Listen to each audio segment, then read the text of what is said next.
حضرت لوط علیہ السلام کی قوم کی سرکشی جب حد سے زیادہ بڑھنے لگی تو انہوں نے اللہ پاک سے التجا کی کہ اے اللہ ان فسادیوں کے خلاف میری مدد فرما۔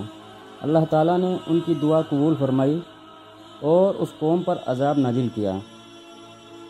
اللہ تعالیٰ کی طرف سے بھیجے گئے فرشتے اس قوم کے لیے عذاب الہی لے کر انسانی شکل میں حضرت لوط علیہ السلام کے پاس آئے اور ان سے خواہش ظاہر کی کہ وہ ان کے گھر رہنا چاہتے ہیں۔ حضرت لوط علیہ السلام نے ان کی درخواست قبول کر لی اور وہ انہیں لے کر اپنے گھر کی طرف چل پڑے، کیونکہ وہ جانتے تھے کہ اگر انہوں نے ان مسافروں کی مہمانی نہ کی تو کوئی اور ان کو اپنے گھر لے جائے گا، اور وہ قوم انتہائی بدکار تھی، کیونکہ وہ جانتے تھے کہ ان مہمانوں کو بدکاروں سے بچانا ایک مشکل کام ہے۔ انہوں نے پہلے بھی اس کام میں کافی مشکلات آ چکی تھیں اور لوگوں نے ان سے کہہ رکھا تھا کہ کسی اجنبی کو اپنا مہمان نہ بنائیں۔ راستے میں حضرت لوط علیہ السلام نے کہا، اللہ کی قسم ہے کہ میں نہیں جانتا کہ روئے زمین پر اس بستی والوں سے زیادہ گندے اور خبیث لوگ بھی کہیں ہوں گے۔ وہ فرشتے کم عمر لڑکے کی شکل میں گئے تھے اور انہیں اللہ پاک کی طرف سے یہ حکم ملا تھا کہ اس قوم کو اس وقت تک تباہ نہ کرنا جب تک کہ ان کا نبی ان کے خلاف گواہی نہ دے دے۔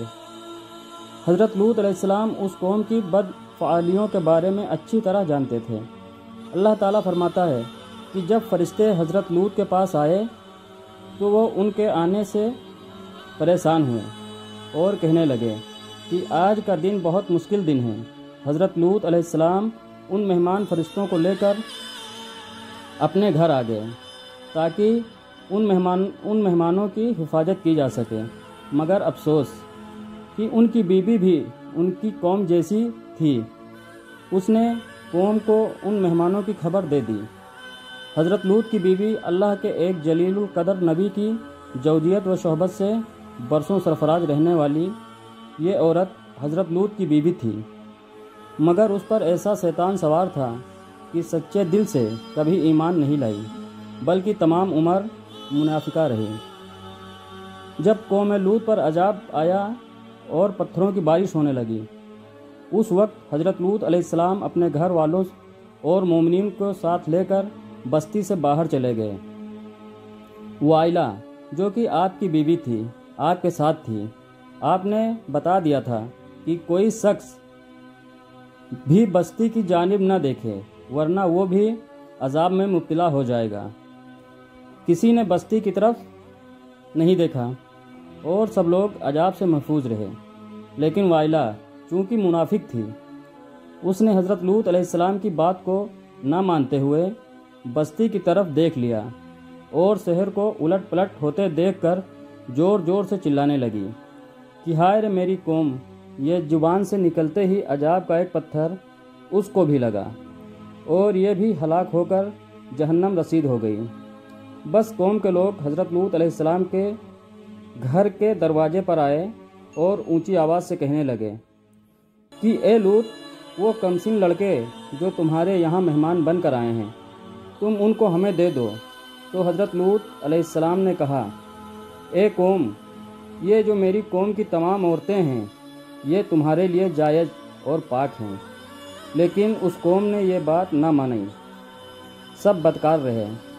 حضرت لوط علیہ السلام ان کو اپنے گھر میں آنے سے روکنے کی بہت کوشش کی۔ دروازہ بند تھا، لیکن وہ لوگ اسے کھولنے اور اندر گھسنے کی کوشش کرتے رہے۔ جب صورتحال خراب ہو گئی تو آپ علیہ السلام نے فرمایا، اے کاش مجھ میں اتنی طاقت ہوتی کہ میں تمہارا مقابلہ کر سکتا یا میں کسی مضبوط قلعے میں پناہ لے سکتا۔ اے لوط، ہم تمہارے پروردگار کے فرشتے ہیں، یہ لوگ تم تک ہرگز نہیں پہنچ سکتے۔ حضرت جبرائیل علیہ السلام باہر تشریف لے گئے اور اپنا مارا تو وہ سب اندھے ہو گئے۔ بعض علماء کے مطابق ان کی آنکھیں بالکل معدوم ہو گئی تھیں، نہ تو ان کی جھپکی باقی رہیں اور نہ ہی ان کا کوئی نشان باقی رہا۔ وہ سب دیواروں کو ٹٹولتے اور نبی علیہ السلام کو دھمکیاں دیتے ہوئے واپس لوٹ گئے اور کہا جب صبح ہوگی تو ہم تم کو دیکھیں گے۔ پھر فرشتوں نے حضرت لوط علیہ السلام کو کہا کہ آپ اپنے گھر والوں کو رات میں لے کر فوراً یہاں سے چلے جائیں، اور جب قوم پر عذاب نازل ہو تو کوئی بھی پیچھے مڑ کر نہ دیکھے سوائے تمہاری بیوی کے، اسے بھی وہی پہنچنا ہے۔